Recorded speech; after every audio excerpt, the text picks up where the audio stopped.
안녕하세요, 띵사이트입니다. 저는 구매 대행으로는 월 5천까지 찍어봤고요. 그리고 어린이 용품 대여점을 창업하여 사업을 매각한 경험도 있습니다. 그리고 동시에 캠핑 브랜드를 런칭해서 한 1년 6개월 정도 운영한 경험이 있습니다. 이런 다양한 경험 중에 오늘 캠핑 브랜드를 런칭한 이야기를 공유해 보려고 하는데요. 왜냐하면 이 캠핑 브랜드는 특별한 기획을 해서 시작한 게 아니라 여러분과 같은 마음으로 무엇을 팔지 고민하고 소싱하여 시작되었기 때문입니다. 아마 이 영상을 보시는 분들도 아이템 소싱에 대해 궁금해 하실 것 같은데요. 제가 어떤 생각으로 아이템을 선택하였고 소싱하였는지를 알려드리겠습니다. 이를 통해서 여러분도 부업이나 쿠팡을 하시는 분들이라면 한번 시도해 보시길 추천드립니다. 어떤 맥락으로 접근해서 브랜드까지 런칭했는지 뜬구름 잡는 이야기가 아닌 실제 경험을 바탕으로 말씀드리겠습니다.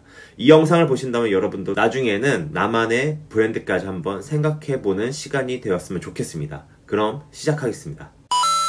첫 번째는요, 초보일수록 진입장벽이 높은 제품을 선택하는 것이 굉장히 중요합니다. 혹시 크무비라는 단어 아시나요? 아마 구매 대행 하시는 분들은 아실 겁니다. 크고 무겁고 비싼 거라는 단어를 줄임말입니다. 그만큼 크고 무겁고 비싼 거는 다들 사입하기 꺼려 하시죠. 하지만 셀러가 넘쳐난 지금 이 시기에는 우리가 남들이 꺼려 하는 걸 해야 합니다. 하나의 문제를 해결하고자 하는 방향으로 소싱하는 게 좋다라고 저는 생각하고 있는데요. 그렇게 한다면 분명 조금 더 유리한 위치에서 시작하기 때문입니다. 진입장벽이 높은 제품은 경쟁자가 적기 때문에 노력을 조금만 더 기울여도 성공할 가능성이 그만큼 높아지고 경쟁이 완화되는 것이죠. 한 예로 저는 카고박스 70리터짜리를 판매를 했었는데요. 사람들이 카고박스를 저 말고도 많이 팔고 있었지만 사실상 70리터를 파는 사람은 매우 적었고 저는 소량 사입을 통해 꾸준히 판매가 되면서 캠핑 브랜드의 기반을 좀 다질 수 있는 기회가 됐었습니다. 그러나 진입장벽이 높은 이유는 항상 문제가 있기 때문이죠. 크기가 크다면 창고가 필요하고 무거우면 배송이 문제점이 생길 수가 있고 원가가 비싸면 현금이 부족할 수 있죠. 하지만 좀 전에 이야기했듯이 이것은 저만의 문제가 아닙니다. 분명 다른 판매자분들도 부담을 똑같이 느끼고 있을 테니까요. 그래서 기회가 있는 것이고요. 그럼 그 기회를 잡기 위해 방법을 한번 이야기해 보도록 하겠습니다. 크기가 큰 것은 3PL 창고를 이용하면 되고요. 무거운 것은 배송될 때 비용을 잘 계산해서 판매가에 녹여내고 다른 무거운 제품들은 어떻게 배송이 되는지 파악하면 되고요. 비싼 제품은 소량 사입해서 판매가 되면 예약 구매 형식으로 판매를 해도 되는 방법이 있습니다. 이거 말고도 다른 문제 해결 방법들이 여러 가지가 있겠죠. 하지만 이렇듯 문제 해결할 수 있는 방법은 항상 존재합니다. 그러니 한번 여러분들도 문제 해결을 할 수 있는 방안이 있다면 크무비 제품을 통해 판매 경험을 한번 해보면 어떨까요?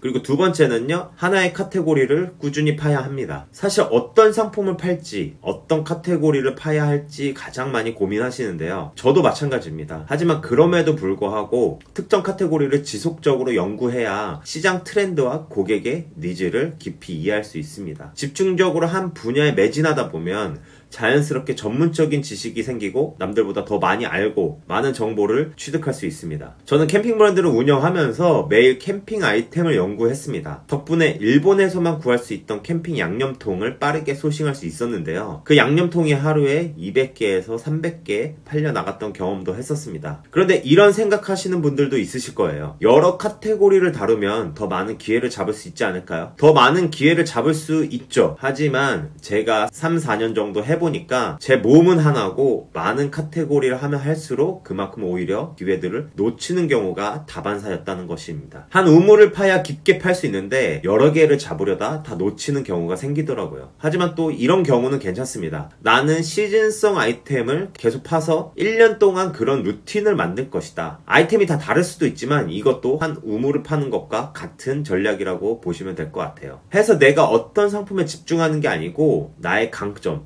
즉 어떤 곳에 중점을 두고 이런 소싱들을 해야 될까 라는 고민을 해야 합니다. 그러다 보면 그 분야의 전문가가 되고 그 분야에서 남들보다 앞서갈 수 있는 기회를 얻을 것입니다. 참고로 전문가라는 말이 일반인보다 조금 더 많이 아는 정도의 수준을 칭하는 것이니 참고 바라고요. 저는 캠핑용품 카테고리에 집중하여 새로운 트렌드를 빠르게 캐치해서 유의미한 결과를 얻었다고 생각합니다. 꾸준한 관심을 가지니까 남들이 알지 못하는 트렌드에 더 빠르게 대응할 수 있었고, 그로부터 기회를 얻어서 트렌드에 더 빠르게 대응할 수 있었습니다. 그로부터 기회를 얻었으니 여러분들도 충분히 하실 수 있다라고 저는 생각을 하고 있습니다. 그래서 지금 쿠팡 판매를 준비하시는 분들이나 아니면 지금 판매를 이제 시작하신 분들에게 정리해서 말씀드리자면, 하나의 진입장벽이 있는 아이템으로 소량 사입하여 시작하시는 걸 추천드립니다. 거기에 판매가 되는 경험을 하시게 된다면 그 이후의 문제들은 자연스럽게 하나씩 풀리시게 될 겁니다. 즉 이 말은 너무 미래의 걱정을 땡겨서 먼저 하지 말라는 이야기입니다.